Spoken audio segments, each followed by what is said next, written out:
देखिए भाई, आप लोगों को याद होगा कि लास्ट टर्न पे हम मोशन इन 1D के डिफरेंट डिफरेंट क्वेश्चंस को कर रहे थे, और आज के लेक्चर में भी हम उसी कैटेगरी के क्वेश्चंस को कंटिन्यू करते हैं, ठीक है ना।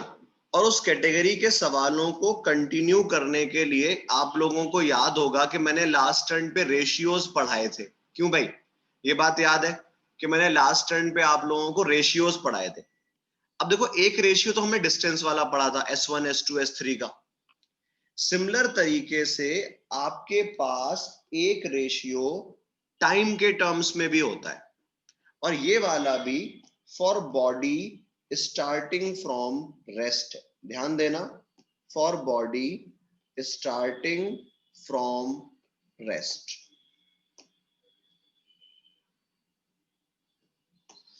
देखो, तुम्हारे पास एक बॉडी है,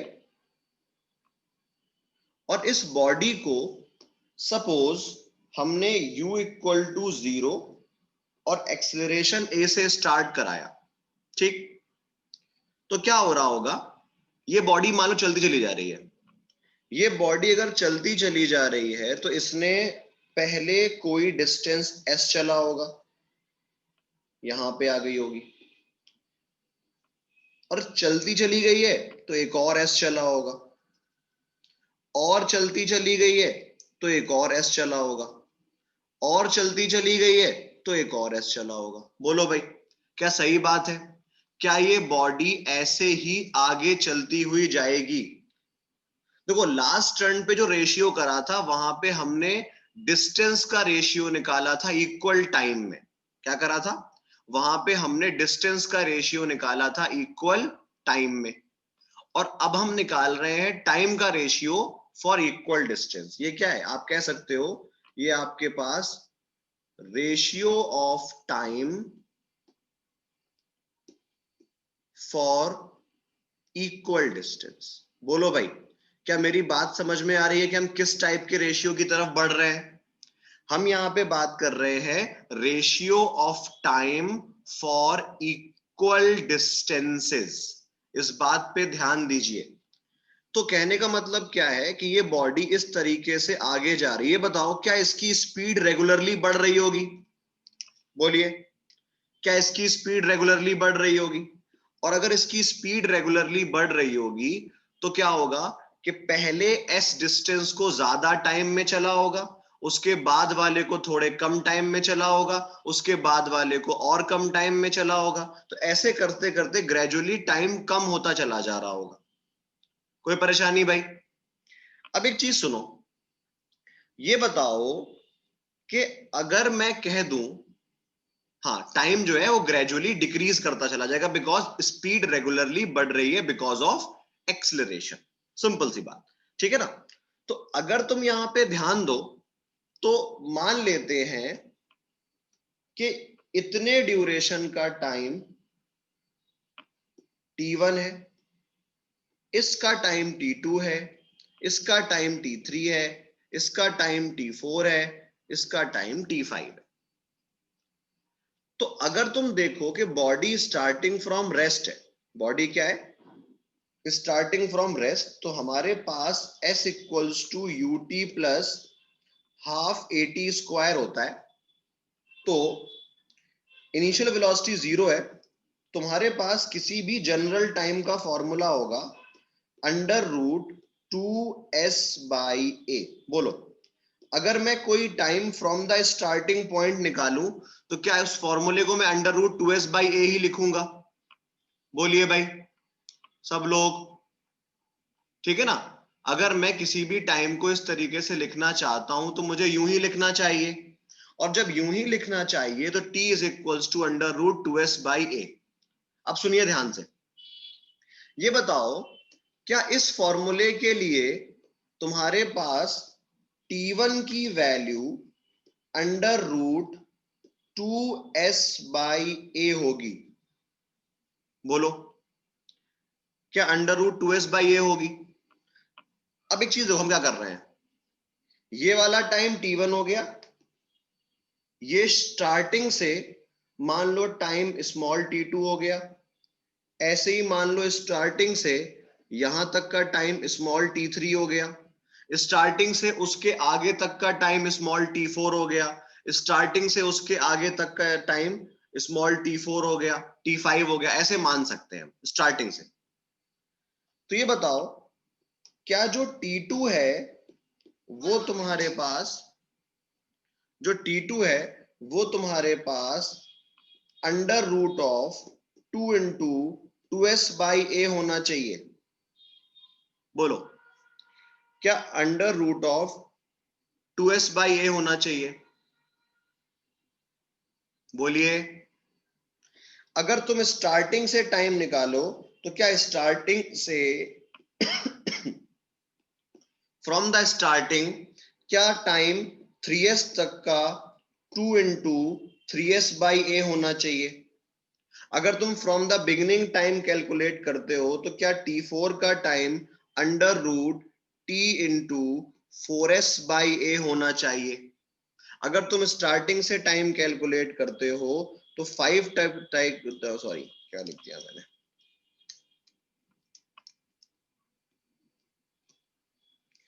2 इंटू 5s/a होना चाहिए। बोलो, क्या ये बात समझ में आ रही है? अगर तुम बिगिनिंग से टाइम लिखो तो फ्रॉम द बिगिनिंग से अगर तुम टाइम लिखोगे तो क्या यही आएगा? हाँ जी, ठीक है ना? तो आप ये कह सकते हैं कि t1 ratio t2 ratio t3 ratio t4 ratio t5 is equals to 1 ratio √2 ratio √3 ratio √4 ratio √5 and so on. बोलो, क्या यही रेशियो आएगा? अगर मैं फ्रॉम द बिगिनिंग, अगर मैं फ्रॉम द बिगिनिंग टाइम लिखूं तो क्या ये हमारे पास इसी तरीके से लिखा जाएगा? बोलिए, लिखा जाएगा? तो आपके पास ये क्या है यहां पर, where t1 t2 t3 are time for s 2s 3s distance traveled। क्यों भाई, क्या ये बात समझ में आई कि तो जहां पर तुम्हारे पास t1 t2 t3 are time for s 2s 3s distance travelled? Clear ये चीज? अब एक बात पे ध्यान दीजिए सब लोग, पर तुम निकालना चाहते हो, हाँ ये टाइम शुरुआत से है, ठीक है ना भाई? इसका मतलब क्या है? इसका मतलब ये है कि हमने फ्रॉम दी स्टार्ट, कब से लिया है? From the start, from the starting से ये टाइम लिया है। क्लियर? अब एक बात सुनो मेरी इंपॉर्टेंट, सब लोगों को समझ में आ रहा है भाई? आज एक आध लोग पहली बार दिख रहे हैं मुझे, बात समझ में आ रही है उनको भी? ठीक है, तो हमारे पास क्या हुआ, अगर आप यहां पे ध्यान दें तो हमने ये फ्रॉम दी स्टार्ट लिया है। अब एक चीज देखो, मैं कैलकुलेट करना चाहता हूं स्टार्टिंग के अलावा t1 t2 t3, capital t1 capital t2 capital t3 का ratio. Capital t1 capital t2 capital t3 क्या है? ये आपके पास एस एस डिस्टेंस का टाइम है, पहला एस अगला एस उसके बाद वाला। तो एक बात बताओ, तुम्हारे पास जो t1 है वो अंडर रूट 2s/a है, और तुम्हारे पास जो t2 होगा क्या वो small t2 minus small t1 के बराबर होगा? बोलो, क्या जो t2 है कैपिटल t2, ये वाला टाइम, ये वाला टाइम क्या small t2 minus small t1 के बराबर होगा? और अगर इसके बराबर होगा तो खुद देखो, क्या मुझे इन दोनों को ऐसे लिखना चाहिए, 2 इंटू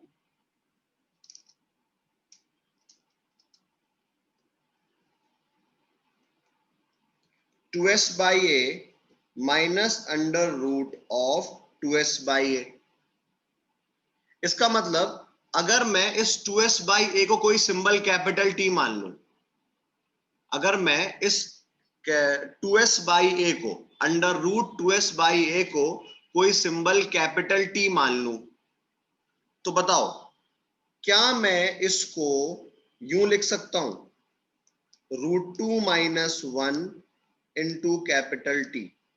चाहो तो लिख लो एज्यूम, या सुनो, एज्यूम क्या करना, हमने उसको T1 माना हुआ है ऑलरेडी। बोलो क्या ऐसा लिख सकता हूं मैं? बताइए, समझ में आया सब लोगों को? जल्दी जल्दी। अगर मैं T3 कैलकुलेट करना चाहूं तो T3 क्या होगा? आपके पास T3 होगा T3 माइनस T2, मतलब under root of 2 into 3s by a minus under root of 2 into 2s by A.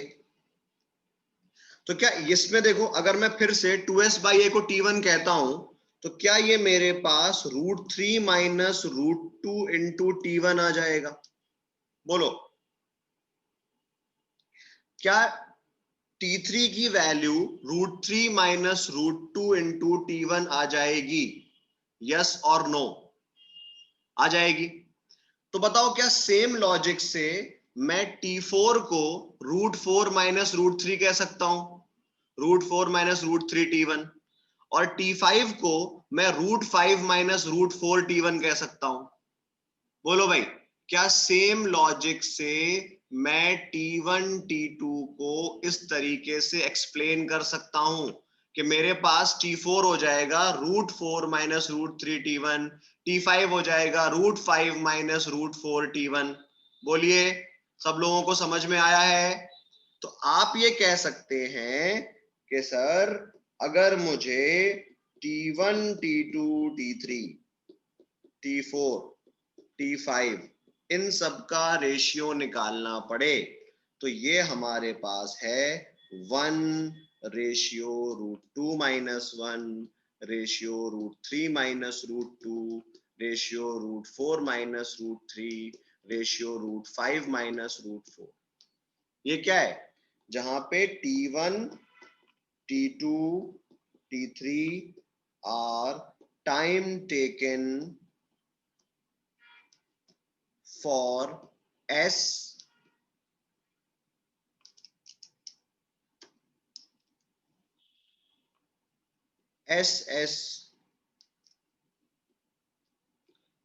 distances traveled consecutively, जो हमने consecutively डिस्टेंस चले हैं उनके टाइम्स हैं। बोलो सब लोगों को ये बात क्लियर हुई है कि तुम्हारे पास इन T1 T2 T3 का क्या मतलब है? सवाल आएगा तो निकाल लोगे?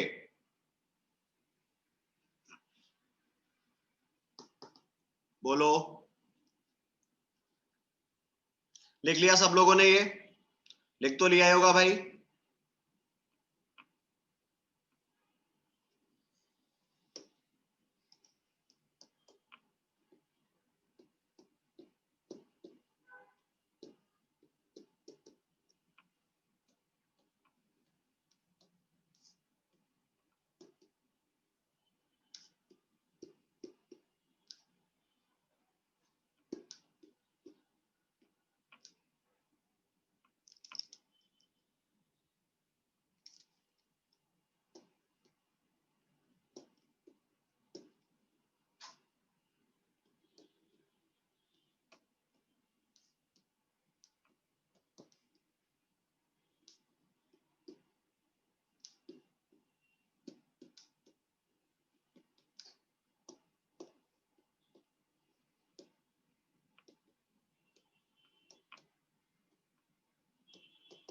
चलो बताओ, सवाल समझ में आ रहा है?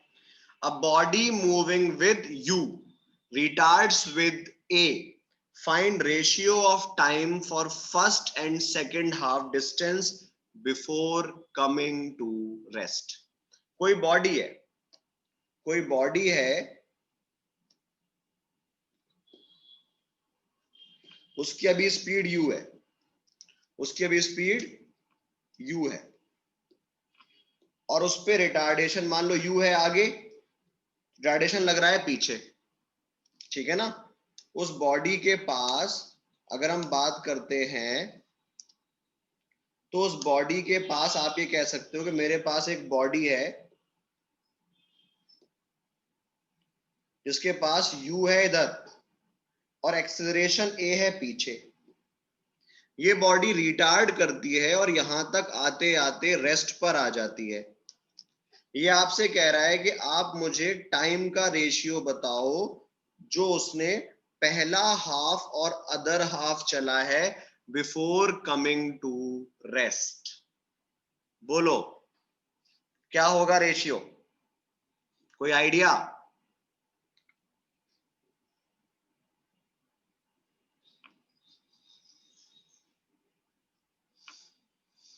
देखो एक बात याद रखनी है। क्या याद रखनी है? कि वैसे जो हमने रेशियो पढ़ा था वो बॉडी स्टार्टिंग फ्रॉम रेस्ट के लिए था। क्यों भाई? हमने जो रेशियो पढ़ा है ये ratio for body starting from rest के लिए है। बट तुम मुझे एक बात बताओ, ये जो भी ratio for body starting from rest के लिए होता है, तो क्या तुमने ये बात पढ़ी है या जिन लोगों ने मुझसे पढ़ा है उन्होंने पहले ये बात सुनी है कि भाई जो कांस्टेंट एक्सेलरेशन वाले मोशन होते हैं ये आइडेंटिकल होते हैं, ठीक है ना। जो काम ये बॉडी u से जीरो तक जाने में करेगी वही काम ये उल्टे में भी करेगी, जीरो से u पर आने में करेगी। बताओ भाई क्या ये बात क्लियर हो रही है? बॉडी जैसा बिहेवियर ऑफ मोशन u से जीरो जाने पर शो करती है, क्या वैसे ही जीरो से u तक आने में शो करेगी? बोलिए। बॉडी जैसा मोशन रिटार्ड होने में कर रही है, क्या ऐसा ही आइडेंटिकल मोशन जीरो से यू तक एक्सिलरेट होने में करेगी? तो अगर ये वैसा ही मोशन एक्सिलरेट होने में करेगी तो भले ही मैं इसको टाइम t1 मान लूं और इस वाले को t2। ये बताओ अगर तुम रिवर्स सॉल्व करोगे, अगर तुम रिवर्स सॉल्व करोगे तो क्या t1 अपॉन t2 रिवर्स, मैं रिवर्स सॉल्व कर रहा हूं, सुनना, मैं रिवर्स सॉल्व कर रहा हूं तो t2 पहला वाला टाइम है और t1 बाद वाला, और ऐसे केस में रेशियो रेशियो क्या ये होगा? बोलो। अगर मैं उल्टा सॉल्व करूं तो क्या रेशियो t2 बाई t1 में t2 पहला वाला टाइम है और t1 बाद वाला टाइम, तो क्या मेरे पास t1 upon t2 root 2 minus 1 divided by 1 आना चाहिए? बोलिए समझ में आया?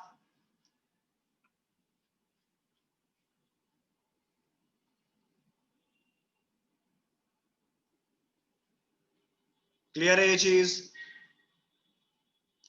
देखो बेटा बात समझो मैं क्या कह रहा हूं। मैं ये कह रहा हूं कि जैसे मोशन अंडर ग्रेविटी है, हमने भी पढ़ा नहीं है, पर ये बताओ अगर तुम किसी बॉडी को ऊपर फेंकते हो तो जो काम वो ऊपर जाने में करती है क्या वैसा ही सेम बिहेवियर नीचे आने में शो करती है? जैसे जैसे ऊपर जाती है वैसे वैसे नीचे आती है। तो ये वही वैसा ही केस है कि अगर कोई बॉडी u से जीरो गई है तो जिस टाइप का वेलोसिटी वेरिएशन या डिस्टेंस शो करते हुए ये u से जीरो गया है वैसा ही सिमिलर मेथड करते हुए ये जीरो से u पर आएगा अगर मैं रिवर्स लेकर आऊं। तो ये वाला टाइम t1 है, ये वाला टाइम t2 है। ये बताओ अगर उल्टा सॉल्व करोगे तो क्या पहले वाला टाइम t2 हो जाएगा और बाद वाला t1 हो जाएगा? अगर उल्टा सॉल्व कर रहे हो तो पहले वाला टाइम t2 हो जाएगा और बाद वाला t1 हो जाएगा। तो सॉल्व कर लो इस तरीके से। समझ में आया भाई?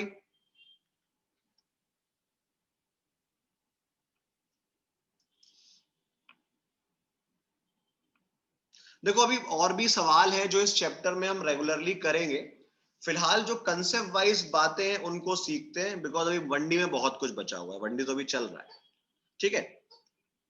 तो एक बात पे ध्यान दो इंपॉर्टेंट, देखो हमारे पास ना फिजिक्स में या मोशन इन 1D में एक सवाल है, मतलब वो कैटेगरी इंपॉर्टेंट है, उस टाइप पे तुम्हें बहुत सवाल देखने को मिलते हैं। हमारे पास वो सवाल है चेजिंग पर बेस्ड, ये सॉरी कोलिजन पर बेस्ड, कि दो बॉडी एक पॉइंट पर मिलती हैं, दो बॉडीज एक पॉइंट पर मिलती हैं। तो ये बताओ, अगर दो बॉडीज किसी भी लोकेशन पर आकर मिलती हैं, टकराती हैं, कोलाइड करती हैं, तो हमारे पास इन जनरल तीन प्रॉपर्टी है, वेलोसिटी, डिस्टेंस और टाइम। इन तीनों में से क्या चीज कम से कम सेम होगी? बोलिए। अगर दो बॉडी आपस में टकरा गई तो दोनों बॉडी के टाइम, डिस्टेंस ट्रेवल्ड और स्पीड, इनमें कम से कम क्या चीज सेम ही होनी चाहिए? टाइम सेम होना चाहिए। भाई एक बात बताओ, तुम अपने घर से भागते हुए आए, मैं कोचिंग से भागता हुआ गया और हम लोग मैरिज रोड चौराहे पे टकरा गए। सुनना, तुम अपने घर से भागते हुए आए, मैं कोचिंग से भागता हुआ गया और हम लोग मैरिज रोड चौराहे पे टकरा गए। तो जब मैरिज रोड चौराहे पे हम टकराए तो मेरी तुम्हारी स्पीड अलग अलग हो सकती है, मेरा तुम्हारा चला हुआ डिस्टेंस अलग अलग हो सकता है, पर क्या टकराने का मोमेंट सेम होगा? क्या हम लोग सेम इंस्टेंट ऑफ टाइम पे टकराएंगे? बोलिए। क्या ऐसा हो सकता है कि मैं चौराहे से आज निकल जाऊं और तुम कल निकलो और बहुत भीषण टक्कर हो? बोलो भाई, क्या ऐसा हो सकता है कि आज चौराहे से मैं क्रॉस कर जाऊं, तुम कल क्रॉस कर जाओ और तुम फैले पड़े हो क्योंकि कल जुनैद सर यहां से निकले थे और मैं उनसे टकरा गया? नहीं पॉसिबल है। कहने का मतलब क्या है कि कुछ भी अलग हो सकता है बट टाइम ऑफ कोलिजन कैसा होगा? सेम होगा। क्या ये बात समझ में आ रही है? तो हम जब दो मोशन के कोलिजन या उनको पकड़ना या कुछ भी इस टाइप का सवाल सॉल्व करते हैं जहां पे दो बॉडीज को मिलना होता है, तो वहां पे कुछ भी अलग हो जाए पर एक चीज हमेशा सेम रहती है, वो है इनका टाइम ऑफ मीट। कब ये मिले, कब ये टकराए, कब ये चेज करा, कब क्रॉस करा, वो टाइम सेम रहता है। ठीक है ना? तो हम उसी सवाल को कर रहे हैं, बस क्वेश्चन की फॉर्म में लिख रहे हैं और कुछ नहीं। ठीक है, देखो, a policeman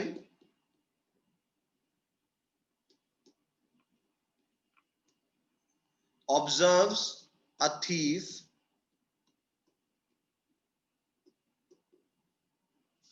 running with, running नहीं, रन तो नहीं कर पाएगा इतना तेज, observes a thief moving with 80 metre पर सेकेंड।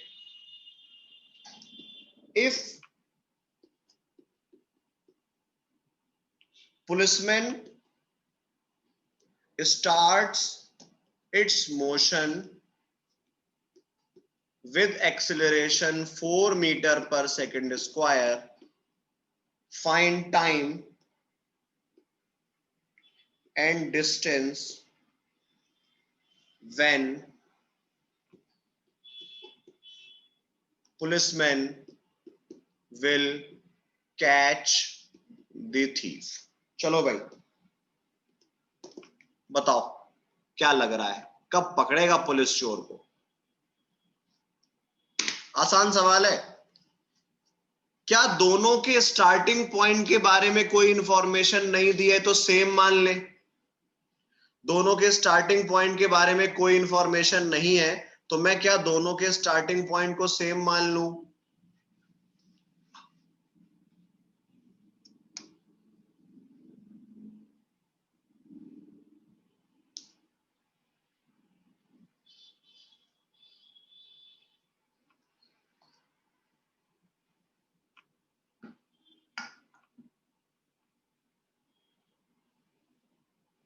ठीक है ना?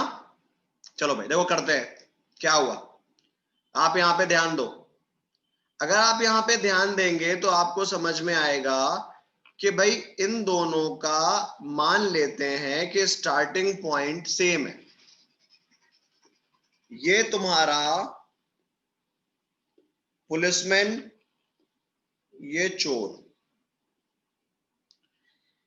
ये 80 मीटर पर सेकंड से मान लो बाइक से भाग रहा था, किसी से भाग रहा था। इनको देखकर इन्होंने अपना मोशन शुरू करा एक्सेलरेशन 4 मीटर पर सेकंड स्क्वायर से। अब देखो बात क्या हो रही है, पुलिस चोर की स्पीड तो ज्यादा है, तुरंत आगे निकल जाएगा, लेकिन पुलिसमैन अपनी स्पीड को रेगुलरली बढ़ा रहा है।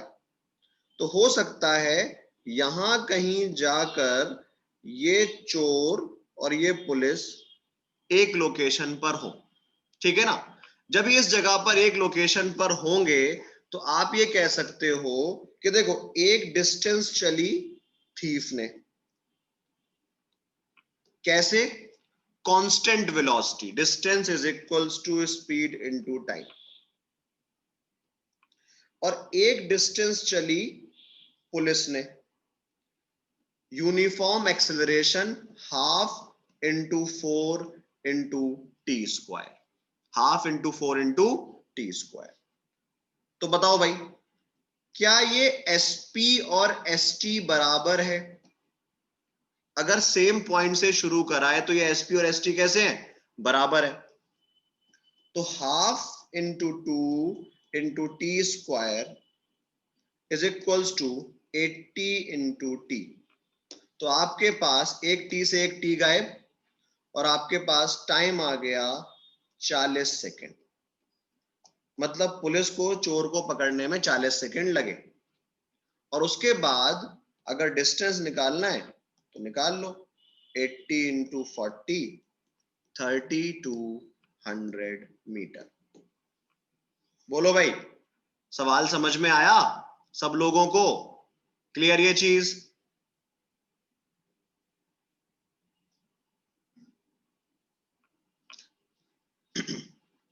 अब देखो, टाइम अलग अलग कब हो सकता है? टाइम अलग अलग तब हो सकता है जब टाइम कह रहा हूं, डिस्टेंस ट्रेवल्ड अलग अलग तब हो सकते हैं जब क्या हो, जब इनके स्टार्टिंग पॉइंट डिफरेंट हो, जब इनके स्टार्टिंग पॉइंट डिफरेंट हो। स्टार्टिंग पॉइंट डिफरेंट पे एक सवाल कर लेते हैं। देखो,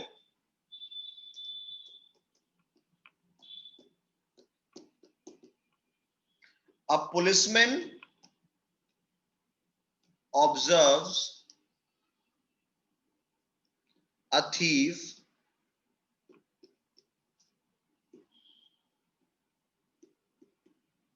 running with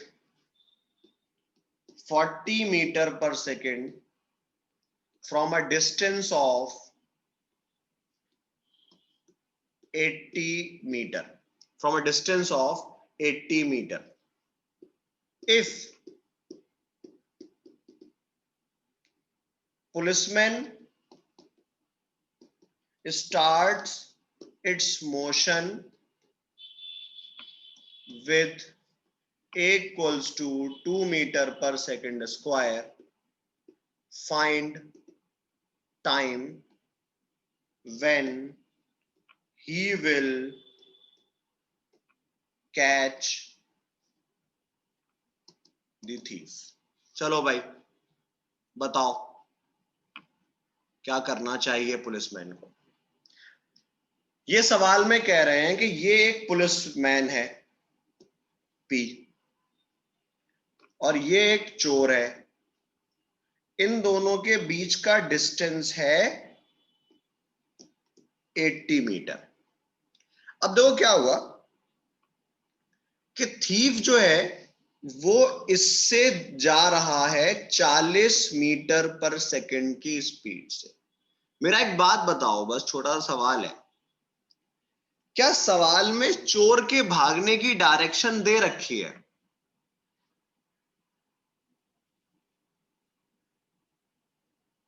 बोलो, क्या सवाल में चोर के भागने की डायरेक्शन दे रखी है? तो क्या चोर को ऐसे भगा दे?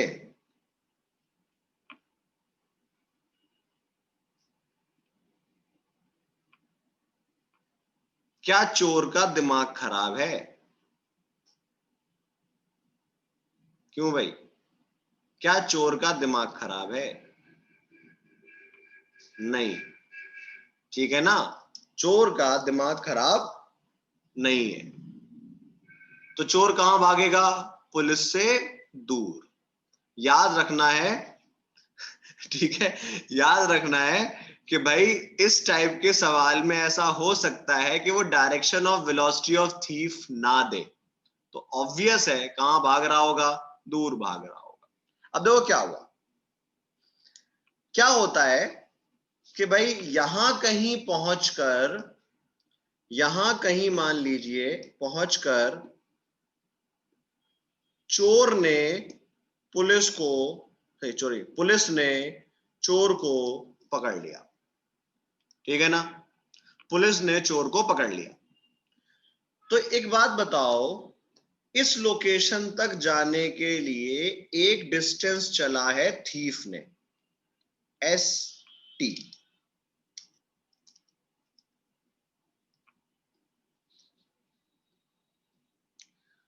कांस्टेंट वेलोसिटी से 40 इंटू टी, और यहां से एक डिस्टेंस चला है पुलिसमैन ने, एस पी। कैसे? With uniform acceleration equals to 2 meter पर सेकेंड स्क्वायर। तो यू तो जीरो है, तो half into 2 into t square, मतलब सिंपली टी स्क्वायर। ये बताओ, माना कि यहां पर इनिशियल पॉइंट सेम नहीं है, तो क्या तुम डिस्टेंसेस को इस तरीके से लिख सकते हो? बताओ, क्या पुलिसमैन हमेशा चोर से 80 मीटर ज्यादा चलेगा? क्यों भाई, क्या पुलिसमैन चोर से हमेशा 80 मीटर ज्यादा चलेगा? और हमेशा 80 मीटर ज्यादा चलेगा तो क्या लिख सकते हो? T square is equals to 80 plus 40 t square minus 40t minus 80 equal to 0। ये बताओ, क्या तुम्हें फैक्टर्स दिखाई दे रहे हैं? क्या फैक्टर दिखाई दे रहे हैं? देखो, फैक्टर अगर नहीं दिख रहे हैं ना तो टाइम बर्बाद नहीं करना है। मतलब नॉर्मली एक चीज याद रखना कि फिजिक्स के क्वेश्चन में बहुत रेयर ही डेटा इस तरीके से अरेंज रहता है कि डायरेक्ट फैक्टर्स पॉसिबल हो। फिजिक्स के क्वेश्चंस में बहुत रेयर ही ऐसा रहता है कि डायरेक्ट फैक्टर्स अवेलेबल हो। तो मेरे हिसाब से हमेशा एक काम करना है कि तुम यहाँ पे फॉर्मूला लगाओगे टाइम को निकालने के लिए, minus b plus minus under root b square minus 4ac divided by 2a। कितना आ जाएगा? Minus minus plus 40, plus negative को हटा दो, सिर्फ पॉजिटिव रूट लो, तुम्हें समझ में आ जाएगा नेगेटिव क्यों ही ले रहे हैं अभी। बी स्क्वायर कितना हो गया? 1600, और माइनस 4ac, तो माइनस 4a तो 1 है, तो ये हो गया प्लस 320। बोलो भाई, डिवाइडेड बाय 2, तो ये तुम्हारे पास आ गया 40 divided by 2 plus under root of, ये तुम्हारे पास है 1920 डिवाइडेड बाय 4। हम बताते हैं अभी। हाँ, तुम्हारी बात सही है वैसे आसिफ, इस बात पे भी आता हूं मैं। ये कितना आ रहा है? 1420, 1420 कितना आएगा? 1920 सॉरी, तो ये कितना हो गया? 432, तो 32 कितना है? अब बताओ, क्या मैं इस 480 को क्या लिख सकता हूं?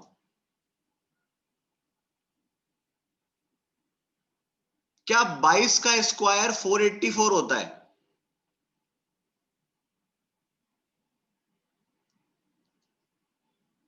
क्या 22 का स्क्वायर 484 होता है? 484 ही तो होता है। बोलो भाई, यस और नो। तो मैं इस चीज को अप्रोक्सीमेटली 22 ही मान लूं, अप्रोक्सीमेटली 22 ही मान लूं, तो आपके पास टाइम कितना आ गया? 42 सेकेंड्स, या जो अभी जिन्होंने 41.5 भी बोला है तो कोई दिक्कत नहीं है, ठीक है, अप्रोक्स 22 ले लो, कोई मसला नहीं। क्या समझ में आया? समझ में आ गया नेगेटिव क्यों नहीं लिया था? वरना आंसर नेगेटिव आ जाता, वरना आंसर क्या होता? नेगेटिव आ जाता। और नेगेटिव आने का मतलब क्या था? कि पुलिस ने चोर को अपने ख्यालों में ही पकड़ लिया। क्यों भाई, यही मतलब हुआ ना? नेगेटिव टाइम में टाइम ऑफ कैच आना कि पुलिस ने चोर को सोचते ही पकड़ लिया। ऐसा नहीं हो सकता, कुछ तो टाइम लगा हुआ पकड़ने के लिए, तो नेगेटिव टाइम पॉसिबल इसलिए नहीं। क्या ये बात समझ में आई भाई? बोलो, क्लियर? तो एक बात बताओ, क्या हमेशा ये पॉसिबल होता है कि जो इंसान पीछे से पकड़ना चाह रहा है वो आगे वाली बॉडी को हमेशा ही पकड़ लेता है? नहीं। क्यों भाई, ये क्या है हमेशा पॉसिबल है? तो आप कहेंगे सर ये हमेशा पॉसिबल तो नहीं है। क्यों नहीं है? कि क्योंकि हो सकता है कि आगे वाला बहुत तेज भाग रहा हो और पीछे वाले की वेलोसिटी उतनी हो ही ना पाए। तो बात ये आती है कि अभी जो मैंने तुम्हें दो केस कराए हैं, इन दोनों केस में अल्टीमेटली बॉडी को पकड़ लिया गया। अभी जो मैंने आपको दो केस कराए हैं, इन दोनों केसेस में अल्टीमेटली बॉडी को पकड़ लिया गया है। और उसके पीछे एक बहुत बड़ा रीजन है कि पीछे वाली बॉडी के पास एक्सेलरेशन था। क्यों भाई?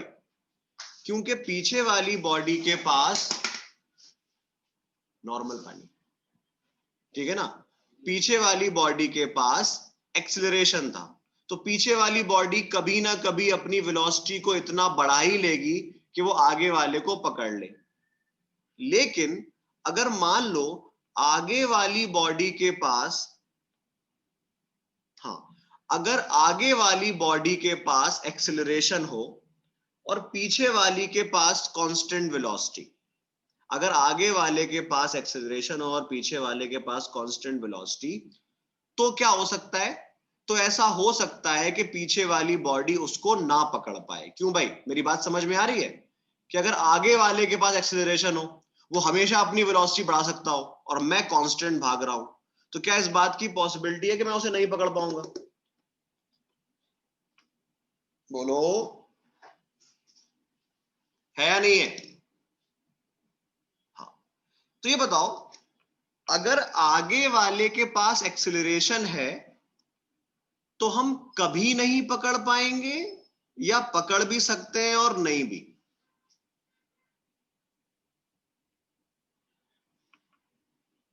कभी भी नहीं पकड़ पाएंगे या पकड़ तो सकते हैं और नहीं भी? देखो सुनो, बताते हैं कैसे। मान लो ऑफलाइन क्लासेस चल रही होती, just in case corona corona नहीं होता तो ऑफलाइन क्लास चल रही होती।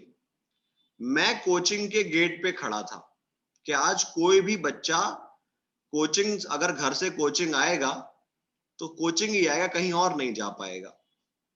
तुम अपनी बाइक से कोचिंग की तरफ आ रहे थे, मैंने तुम्हें बड़ी दूर से देखा कि तुम अपनी बाइक घुमा रहे हो, और मैंने तुम्हें दौड़ा लिया पकड़ने के लिए कि चलो कोचिंग चलो। क्यों भाई? मैंने तुम्हें कोचिंग से 100 मीटर दूर से देखा कि तुम अपनी बाइक घुमा रहे हो वापस जाने के लिए, और मैंने तुम्हें दौड़ा लिया। तो अब तुम्हें दौड़ाने की दो कंडीशन हो सकती हैं। क्या? कि भाई मान लो मेरा और तुम्हारा डिस्टेंस 100 मीटर है और तुम्हारा एक्सेलरेशन है सपोज 4 मीटर पर सेकंड स्क्वायर का, और मैं भाग कर आ रहा हूं सपोज 10 मीटर पर सेकंड से। अब देखो क्या होगा, अगर मेरी स्पीड 10 है तो मुझे मेरे और तुम्हारे बीच का गैप खत्म करने के लिए चाहिए 10 सेकंड। मतलब तुम जहां पे इनिशियली थे वहां तक पहुंचने के लिए मुझे 10 सेकंड चाहिए, पर तुम्हारा एक्सेलरेशन है 4, और 2.5 सेकंड के बाद तुम्हारी स्पीड 10 से ज्यादा हो जाएगी और तुम निकल जाओगे। मैं अपनी स्पीड से तुम्हें कभी भी चेज नहीं कर पाऊंगा। लेकिन अगर मान लो कि मैं एकदम तैयार बैठा हूं 50 मीटर पर सेकंड से कि तुम मुझे गाड़ी घुमाते हुए दिखाई दो और मैं तुम्हें पकड़ लूं, तो क्या होगा कि तुम्हारी स्पीड अभी 2.5 सेकंड में 10 मीटर पर सेकंड पहुंचेगी, लेकिन मैं 2 सेकंड में तुम्हारी इनिशियल पोजीशन पे और उसके 1 इंस्टेंट के बाद ही तुम्हें कैच कर लूंगा। क्या ये बात समझ में आ रही है कि अगर मेरी स्पीड बहुत ज्यादा है तो मैं तुम्हारी स्पीड बढ़ने से पहले ही पहले तुम्हें कैच कर लूंगा, और अगर मेरी स्पीड बहुत कम है तो तुम निकल जाओगे और मैं तुम्हें कैच नहीं कर पाऊंगा। तो दोनों बातें हैं कि अगर मेरी स्पीड ज्यादा है और तुम्हारी स्पीड बढ़ने से पहले पहले तक मैं तुम तक पहुंच गया तो पकड़ लूंगा, अदरवाइज नहीं पकड़ पाऊंगा। तो एक्चुअली होता क्या है कि इस पर्टिकुलर सवाल में 2-3 कंडीशंस हैं। एक बात सुनो सुनो सुनो सुनो, एक ट्रेन है, एक ट्रेन है, तुमने ट्रेन को देखा, सुनना, तुम यहां पे खड़े थे, तुम अभी ट्रेन से दूर थे और ट्रेन ने चलना शुरू करा, और ट्रेन ने चलना शुरू करा। तो ये बताओ, क्या तुम हमेशा ट्रेन पकड़ लेते हो? क्या हमेशा ट्रेन पकड़ना पॉसिबल है? नहीं है। क्यों नहीं है? कि सर, अगर मैं यहां तक पहुंच नहीं पाया और ट्रेन की स्पीड बहुत बढ़ गई तो ट्रेन निकल जाएगी, और ट्रेन की स्पीड बहुत नहीं बढ़ पाई और मैं यहां तक पहुंच गया तो मैं ट्रेन को पकड़ लूंगा। सिंपल सी बात। तो डिपेंड कर रहा है कि आगे वाले की स्पीड कितनी बढ़ जाती है उतने टाइम में जितने टाइम में मैं भागता हुआ पहुंचता हूं। क्या ये बात समझ में आई? तो यहां पर ना ये चीज डिसाइड करना कि कोई किसी को कैच कर पा रहा है या नहीं, ये बहुत सारे फैक्टर्स पर डिपेंड करता है, जिनमें से एक है बॉडी का एक्सेलरेशन, दूसरी वाली बॉडी की वेलोसिटी, और दोनों के बीच का सेपरेशन, और दोनों के बीच का सेपरेशन। तो ऐसा मानो, एक केस बनाते हैं, मेरे पास एक बॉडी है जिसका u 0 है और एक्सेलरेशन है a, और एक दूसरी बॉडी है जिसके पास कांस्टेंट वेलोसिटी है v और बीच का सेपरेशन है d। हमने यहां पे एज्यूम करा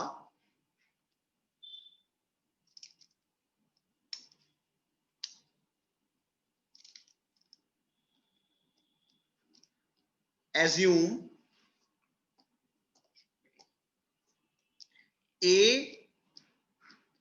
कैच B।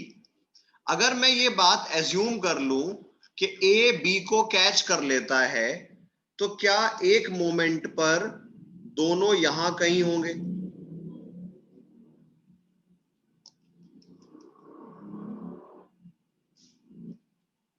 ठीक है ना? एज्यूम कर लो अभी कि A ने B को कैच कर लिया, तो एक डिस्टेंस चला है B ने with uniform acceleration half AT²। मैंने क्या बताया था कि टाइम ऑफ मीटिंग दोनों का सेम होता है, और एक डिस्टेंस चला है A ने। बताओ, क्या A का चला हुआ डिस्टेंस B से हमेशा D ज्यादा होगा?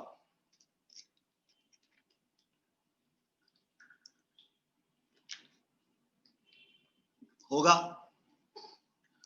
तो क्या मैं A के डिस्टेंस को D प्लस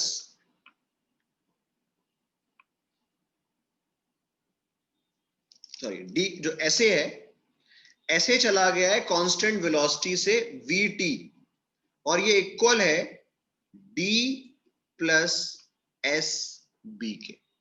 क्या इतनी बात समझ में आई कि जो मेरा ऐसे है वो कांस्टेंट वेलोसिटी से चला गया है और वो VT is equals to D plus SB के बराबर है। मतलब आप कह सकते हैं VT मतलब VT is equals to D plus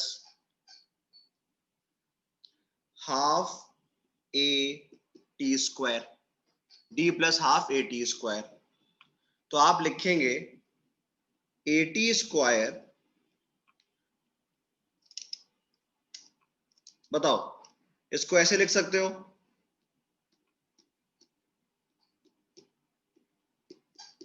बोलो।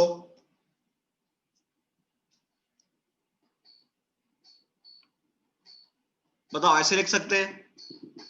तो एक बात बताओ, अगर A ने B को पकड़ लिया तो क्या टाइम के रियल रूट्स होने चाहिए? क्वाड्रेटिक इक्वेशन है, बोलो। अगर A ने B को पकड़ लिया तो क्या इस क्वाड्रेटिक इक्वेशन के रियल रूट्स होने चाहिए? बोलो। अगर A ने B को पकड़ लिया तो क्या इस क्वाड्रेटिक इक्वेशन के रियल रूट्स होने चाहिए? टाइम की रियल वैल्यूज आनी चाहिए। बात सुनो भाई। अबे एक बॉडी थी B, दूसरी बॉडी थी A। B के पास है एक्सेलरेशन, A के पास है वेलोसिटी, दोनों ने एक दूसरे को पकड़ लिया। A का डिस्टेंस यूनिफॉर्म एक्सेलरेशन, B का distance constant velocity, sorry A का डिस्टेंस यूनिफॉर्म वेलोसिटी और B का distance constant velocity, constant acceleration. तो क्या A का डिस्टेंस हमेशा B से D ज्यादा होगा? उस बेसिस पे मैंने ये इक्वेशन बना दी। अब मैं कह रहा हूं कि अगर A ने B को पकड़ा तो क्या टाइम के रियल वैल्यू होने चाहिए, असली वैल्यूज। ऐसा टाइम नहीं आना चाहिए जो रियल में पॉसिबल ही नहीं होता। मान लो आ गया टाइम नेगेटिव, बात समझ में आ रही है? अगर नेगेटिव टाइम आने लगेंगे तो इसका मतलब बॉडी को कैच करना पॉसिबल नहीं था। या मान लो तुमने पढ़ा होगा ना कि नॉन रियल रूट्स होते हैं, कुछ सुना है ऐसा कि क्वाड्रेटिक इक्वेशन के नॉन रियल रूट्स होते हैं? तो अगर नॉन रियल रूट्स आ गए इसका मतलब बॉडी को कैच करना पॉसिबल नहीं है। तो हम पूछ रहे हैं कि अगर पकड़ा है तो रियल रूट्स होने चाहिए। तो बताओ रियल रूट्स की कोई कंडीशन होती है?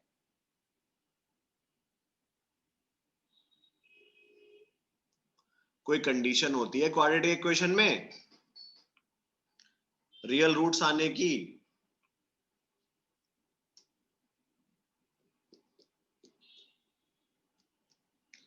क्या थोड़ी बहुत मैथ्स बाकी है तुम्हारे अंदर? हाँ भाई।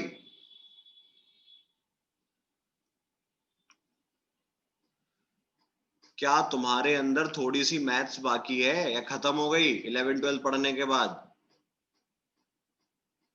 For real roots b square minus 4AC greater or equal to 0। For real roots b square minus 4AC greater than or equal to 0। तो देखो बी स्क्वायर कितना है?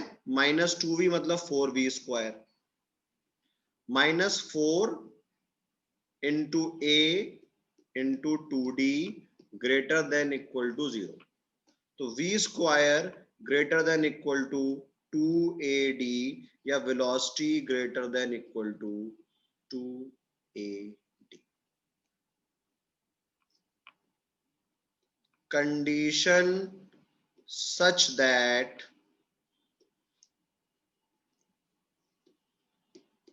body A will catch B। समझ में आया? देखो कभी कभी क्या होता है ना, एक आध बार सवाल आया है इस कंडीशन पे, तो क्या होता है कि पहले कंडीशन चेक कर लो एक बार, या एक बार तो सिंपल कंडीशन ही पूछी गई है कि वो कैच कर लेगा, तो कैच करने की कंडीशन बताओ। तो ये इंपॉर्टेंट है, इस बात को याद रखना है। क्या समझ में आया सब लोगों को?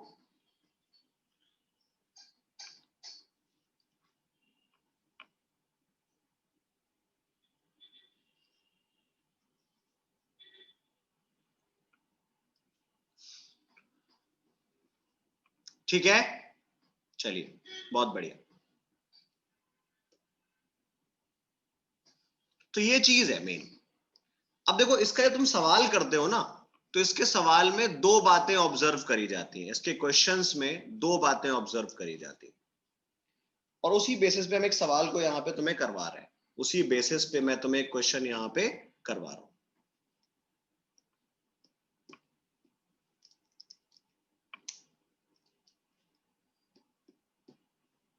A train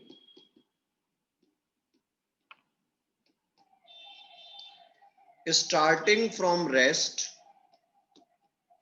with acceleration 2 meter per second square at a distance of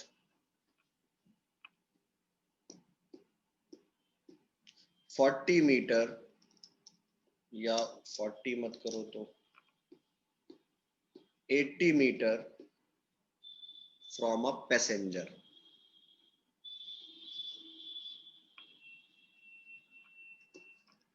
If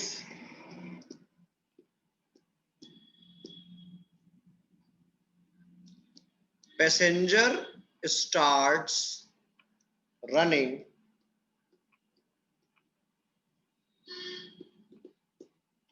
with 20 meter per second, find time when he will catch the train.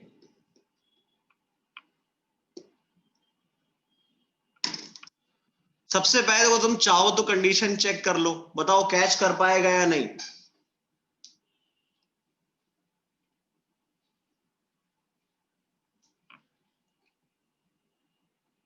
Catch कर लेगा?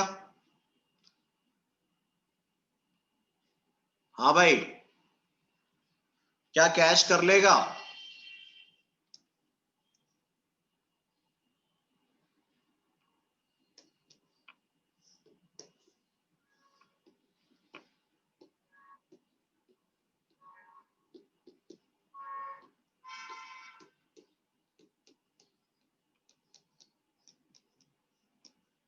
ऑब्वियस है, कर लेगा।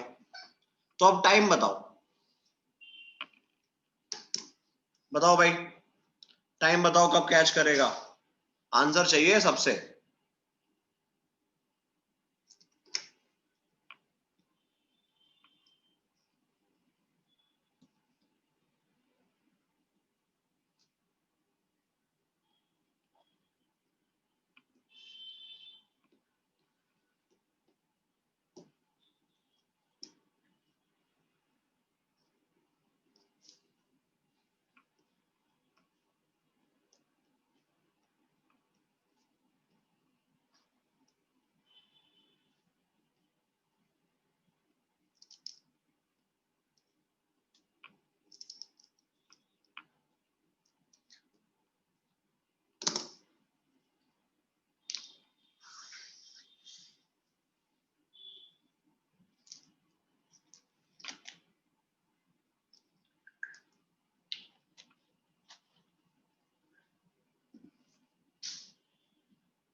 बताओ भाई, क्या ट्रेन का मोशन एक यूनिफॉर्मली एक्सिलरेटेड मोशन है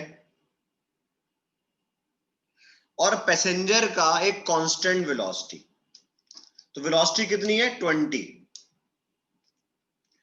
तो 20 into t is equals to 80 plus half into 2 into t square. बोलो क्या यही है? तो t square minus 20t plus 80 equals to 0। क्या यही इक्वेशन आई है भाई? और अगर ये इक्वेशन आई है तो आप कह सकते हैं t is equals to minus b plus minus under root b square minus 4ac divided by 2a। अब सुनना ध्यान से, तो 20 प्लस माइनस अंडर रूट, एक बात सिखानी है बहुत जरूरी, 400 बी स्क्वायर और -4ac, तो ये आपके पास कितना आ गया -4ac करने पर? आपके पास आ गया -320 डिवाइडेड बाय 2। तो ये आपके पास टाइम आ जाएगा 10 प्लस माइनस अंदर आएगा 80/4, मतलब 80/4 का मतलब 20, और 20 नियर अबाउट कितना होगा? बताओ भाई, 20 नियर अबाउट कितना होगा? 4.5 मान ले अप्रोक्सीमेटली। बताओ, क्या 20 को 4.5 मान लू नियरली? कोई परेशानी तुम्हें? बोलो,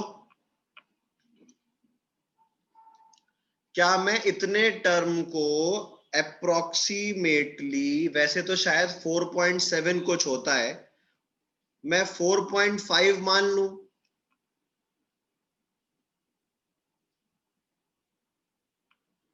नहीं मानू? मैं √20 कितना होता है? √20 4.5 तो कुछ होता है, ठीक है ना? 4.5 मान लिया मैंने। तो ये बताओ, क्या टाइम के दो रूट्स आ रहे हैं? अगर पॉजिटिव लोगे तो 14.5 और निगेटिव लोगे तो 5.5।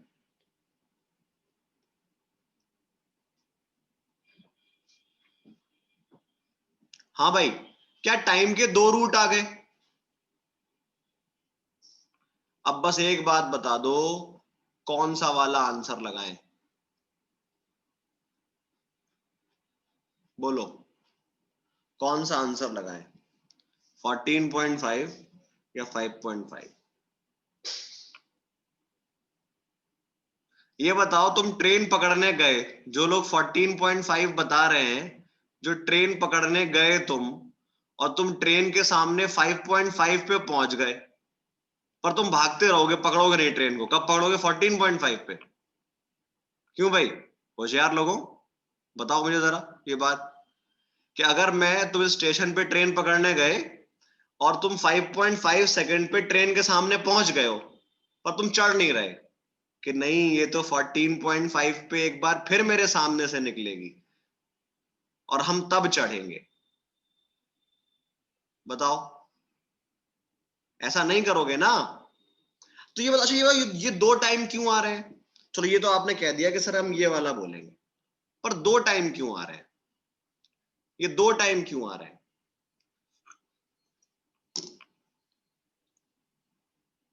बताइए।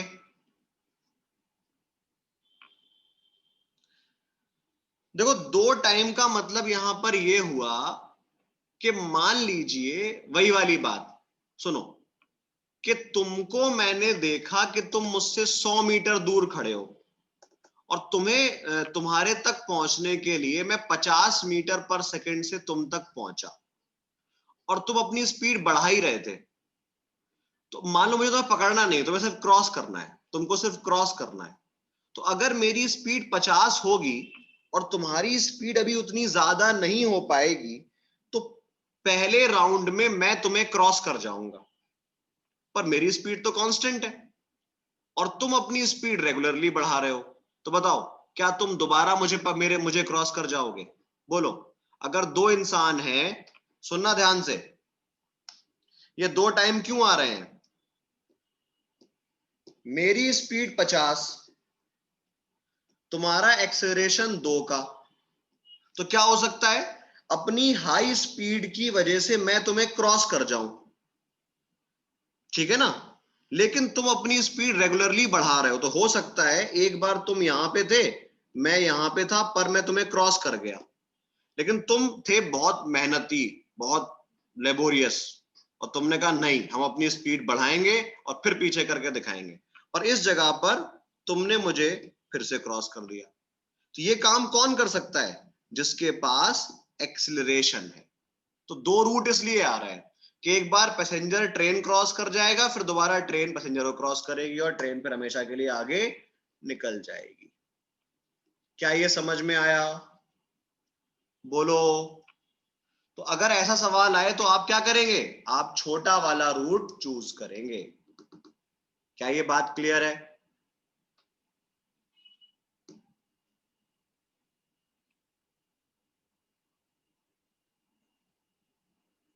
नहीं, बोथ, अगर ऑप्शन में बोथ है तो बोथ लगा सकते हैं, ऐसा कुछ नहीं। अगर ऑप्शन में बोथ है तो बोथ लगाएंगे, अगर एक चूज करने को आ रहा है छोटा वाला।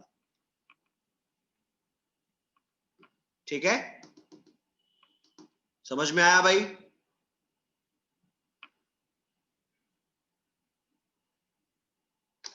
चलो एक सवाल देखो अब।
चलो भाई बताओ, find distance travelled in last 2 seconds.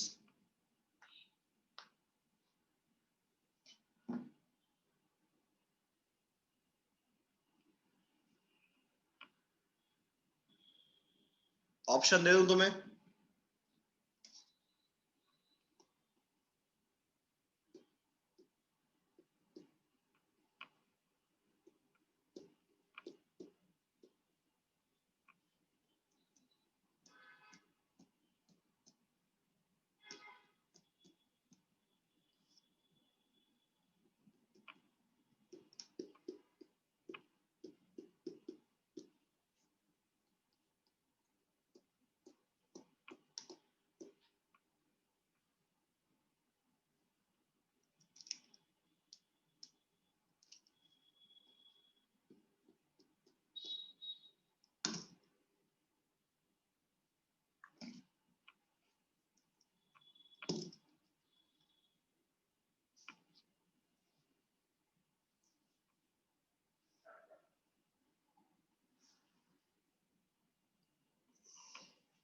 बाकी लोग भी आंसर दो, आंसर्स दिया करो भाई।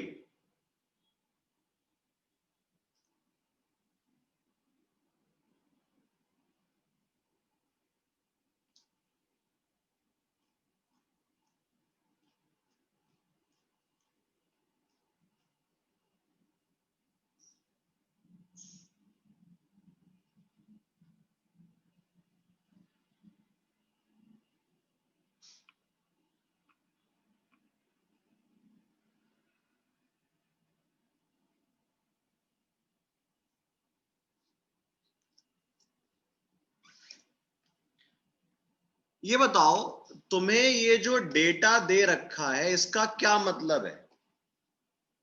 तुम्हें यहां पे इस चीज से क्या दे रखा है? आपको यहां पर दे रखा है एक्सिलरेशन। ये बताओ, अगर उसने कैपिटल टी टाइम में अपनी वेलोसिटी कैपिटल वी कर ली है, तो क्या मैं इसके एक्सिलरेशन को capital V upon capital T लिख सकता हूं? बोलिए, क्या इसके एक्सिलरेशन को मैं capital V upon capital T लिख सकता हूं? और अगर मैं इसके एक्सिलरेशन को capital V upon capital T लिख सकता हूं, तो अब मुझे निकालना है distance travelled in last 2 second. तो मतलब आपको कैलकुलेट करना है S T minus S T minus 2। बोलो भाई, क्या लास्ट 2 का मतलब यही हुआ?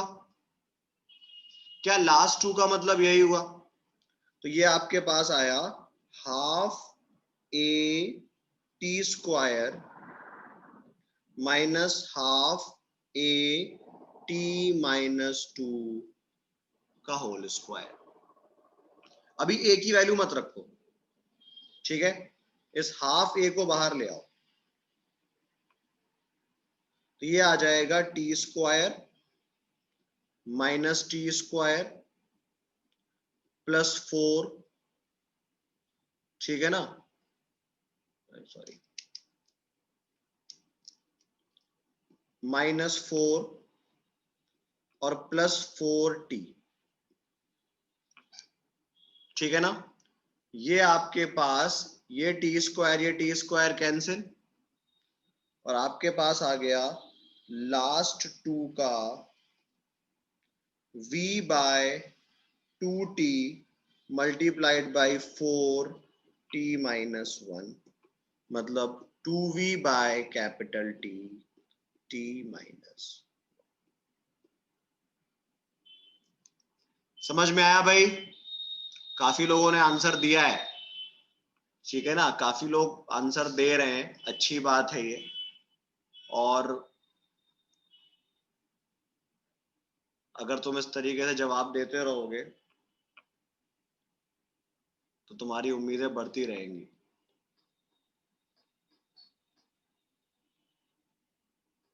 देखो मैं हमेशा कहता हूं कि जब तक तुम क्वेश्चन साथ साथ ट्राई नहीं करोगे, फिजिक्स इंप्रूव करने में प्रॉब्लम फेस करोगे। क्वेश्चन साथ साथ सॉल्व करोगे, ज्यादा इंप्रूवमेंट फील करोगे। हो सकता है एक आध मिनट के लिए लगेगा कि यार क्या ही बकवास करते रहते हैं ये, पर तुम्हें इसका रिजल्ट दिखाई देगा आगे टेस्ट वेस्ट में, ठीक है। समझ में आया ये? चलो अब देखो, अच्छा एक सवाल है, मतलब नॉर्मली ये फिजिक्स का सवाल थोड़ा कम है, एक जनरल कॉमन सेंस वाला सवाल ज्यादा है, बट फिजिक्स में बहुत ज्यादा पूछा जाता है, तो मैं तुम्हें करवा देता हूँ। और काफी लोग मुझसे बोल भी चुके हैं सर ये वाला सवाल करवा दीजिए, तो मैं करवा देता हूँ, ठीक है ना। देखो, 2 बस stands A and B are 60 kilometer apart.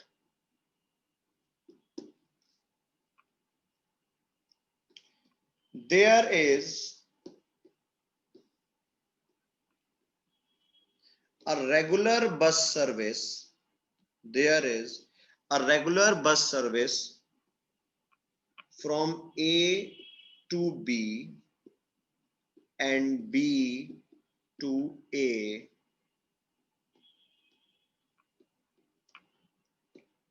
throughout the day. If a bus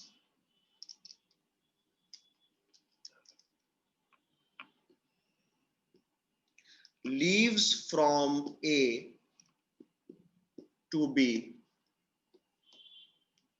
find number of bus which will cross any bus in its journey. हाँ स्पीड दे रहा हूं, any bus in its journey। एक minute,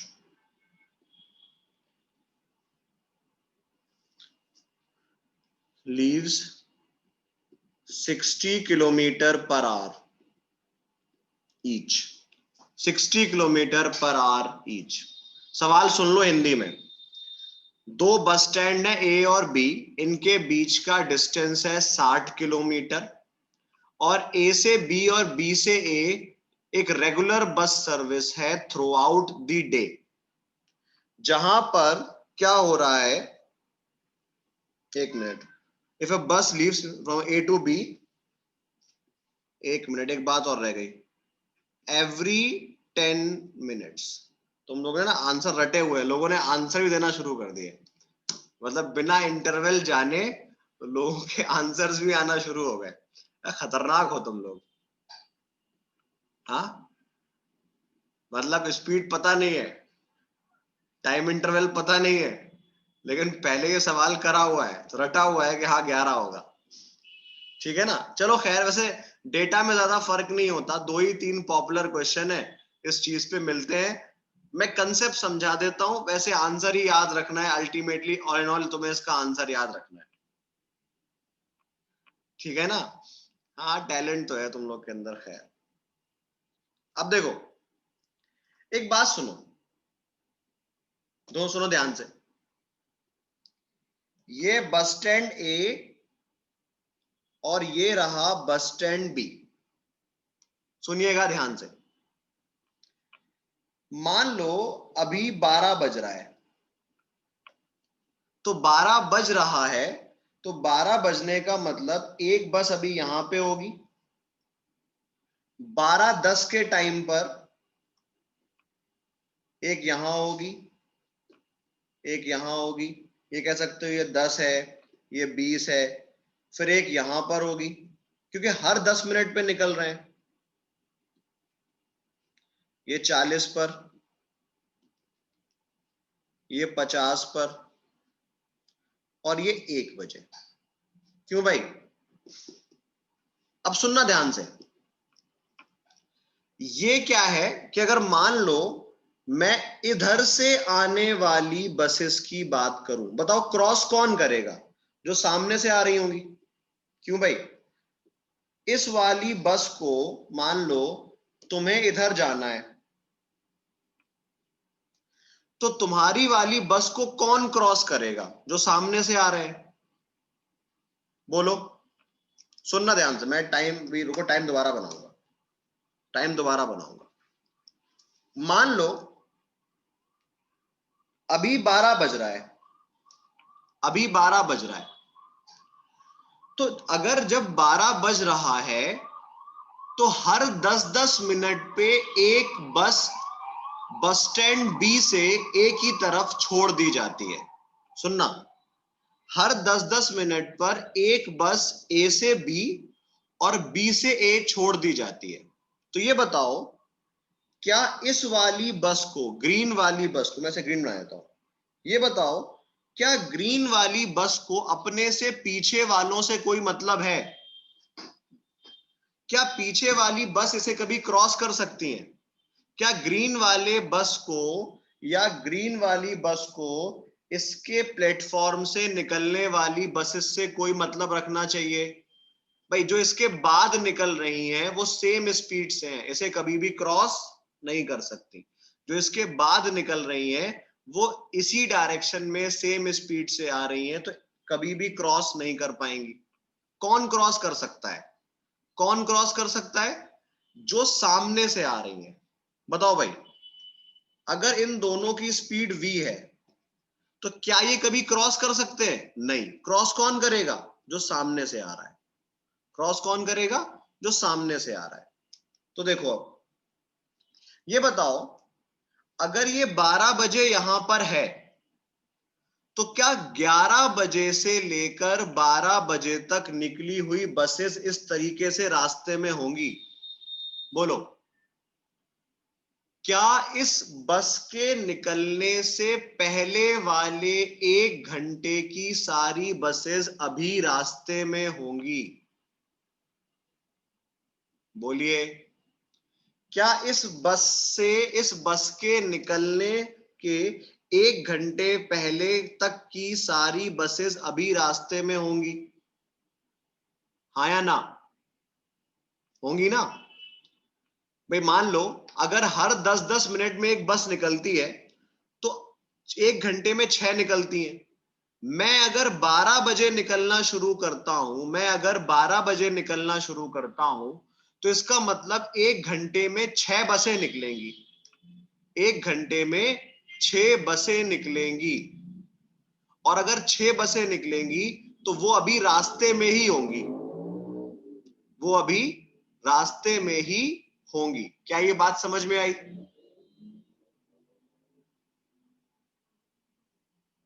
अब देखो, ये है मेरे निकलने से, ये बस निकली है मेरे निकलने से 50 मिनट पहले, ये वाली निकली है 40 मिनट पहले, ये 30 मिनट पहले, ये 20 मिनट पहले, ये 10 मिनट पहले, और ये अभी मेरे साथ साथ बी से निकल रही है। बोलिए, क्या ये बात समझ में आ रही है कि जो बस एकदम मुझे क्रॉस करने वाली है, क्या ये मेरे निकलने से 50 मिनट पहले बस स्टैंड बी से निकली थी? ये वाली 40 मिनट पहले बी से निकली थी, ये 30 मिनट पहले बी से निकली थी, ये 20 मिनट पहले बी से निकली थी, ये 10 मिनट पहले बी से निकली थी। तो अभी रास्ते में कितनी बसेस हैं?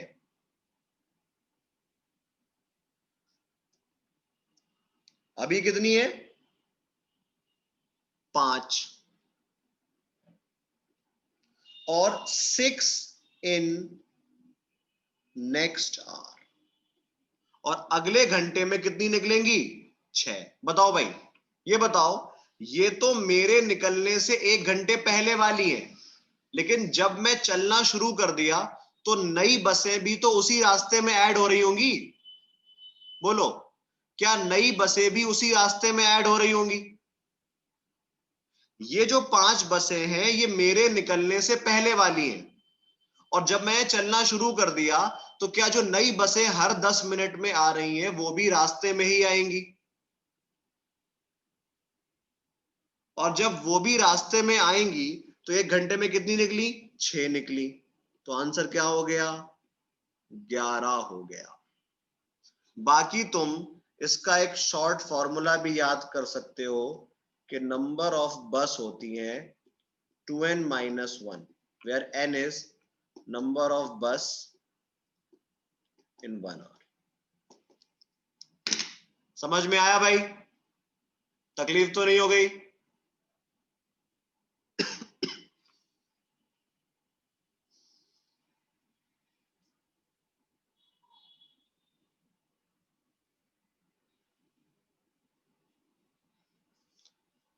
देखो, कल का टेस्ट का टाइमिंग आई थिंक मॉर्निंग में है, 10 से 1 में। और कोचिंग खुलने का वैसे तो 19 से ऑर्डर आ गया है, 19 तारीख से, मतलब गाइडलाइंस के साथ। अब आजकल में हम लोग गाइडलाइंस का अरेंजमेंट करते हैं, तब तुम्हें बता पाएंगे, ठीक है ना, कि कैसे कैसे बुलाएंगे तुम्हें। हाँ, 19 का ऑर्डर है, 19 का कंफर्म ऑर्डर है, 19 से, मतलब 15 से था पर 19 से कर दिया है, ठीक है।